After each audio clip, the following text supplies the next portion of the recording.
नमस्कार, RP news 29 के साथ आपकी आवाज़ जन जन तक।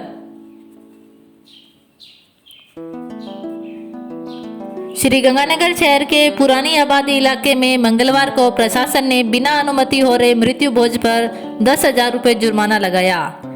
एसडीएम उमेद सिंह रत्नों के अनुसार शहर के रवि चौक के एक मकान में बड़ी संख्या में लोगों के मृत्यु भोज में एकत्र होने की सूचना मिली।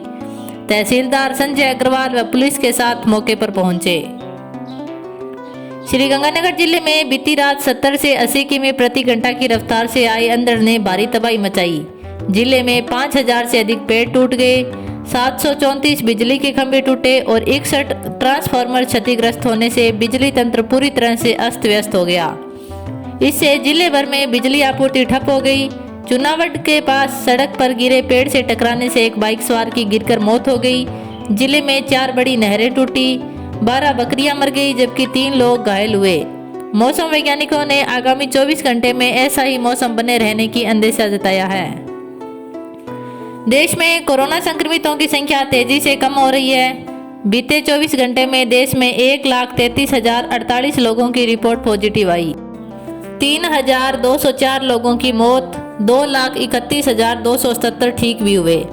वहीं राजस्थान में 1,002 नए केस मिले, 65 लोगों की मौत हुई। श्रीगंगानगर में 20 संक्रमित, 3 की मौत, 326 ठीक हुए।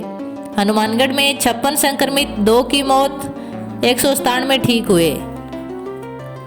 अयोध्या में श्री राम जन्मभूमि पर भव्य मंदिर निर्माण के लिए नींव की 6 लेयर तैयार हो चुकी है। कुल 44 लेयर बनाई जानी है। ताउते व यास तूफान के कारण कुछ दिनों से काम बंद था, जो सोमवार से फिर शुरू हो गया। श्री राम जन्मभूमि तीर्थ क्षेत्र ट्रस्ट के महासचिव चंपत राय ने बताया कि 400 फीट लंबाई और 900 फीट चौड़ाई क्षेत्र में नींव बन रही है।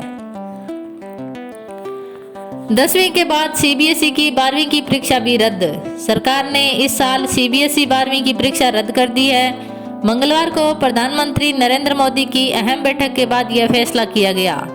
मीटिंग के दौरान पीएम ने कहा कि अभी छात्रों की सुरक्षा हमारी प्राथमिकता है, हम उनकी जान खतरे में नहीं डाल सकते।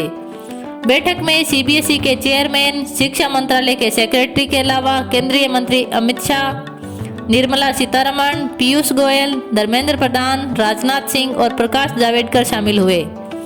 इस फैसले के बाद इंडियन स्कूल सर्टिफिकेट के 12वीं के एग्जाम भी रद्द कर दिए गए। अब राज्यों के बोर्ड की परीक्षा भी रद्द करने की तैयारी। सीबीएसई की 12वीं की परीक्षा कैंसिल करने की याचिका लगाने वाली एडवोकेट ममता शर्मा ने कहा कि जब मैंने याचिका लगाई तो बहुत लोगों ने मुझे हतोत्साहित किया, लेकिन अभी मुझे ये लड़ाई बीच में नहीं छोड़नी। 3 जून को सुप्रीम कोर्ट में होने वाली सुनवाई में मुझे 2 और गुजारिशें कोर्ट से करनी है। पहला, यह फैसला सभी राज्यों के बोर्ड पर लागू हो, और दूसरा, सभी राज्य नतीजे 15 जुलाई से पहले घोषित कर दे। T20 वर्ल्ड कप पर बीसीसीआई को आईसीसी का अल्टीमेटम। आईसीसी ने बीसीसीआई को T20 वर्ल्ड कप की तैयारियों की समीक्षा के लिए 28 जून तक का वक्त दिया है। अगर तब तक भारत में कोरोना के हालात नहीं सुधरे तो टूर्नामेंट की यूएई शिफ्ट कर दिया जाएगा। टूर्नामेंट होस्ट करने का अधिकार बीसीसीआई के पास ही रहेगा, बस मैदान यूएई के रहेंगे। T20 वर्ल्ड कप 18 अक्टूबर से शुरू हो सकता है। आईपीएल 2021 सीजन के मैच 18-19 सितंबर से 10 अक्टूबर तक हो सकते हैं। ब्लैक फंगस पर दिल्ली हाईकोर्ट की 2 टूक।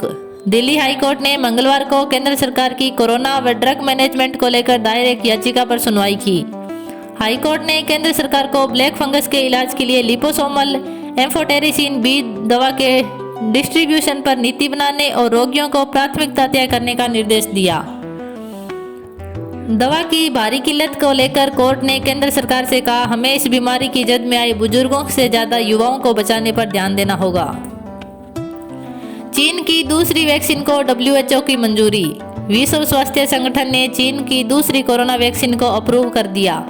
WHO ने सिनोवैक बायोटेक के टीके कोरोनावैक को इमरजेंसी यूज की मंजूरी दी। अब तक कई गरीब देशों में वैक्सीन नहीं पहुंच पाई है।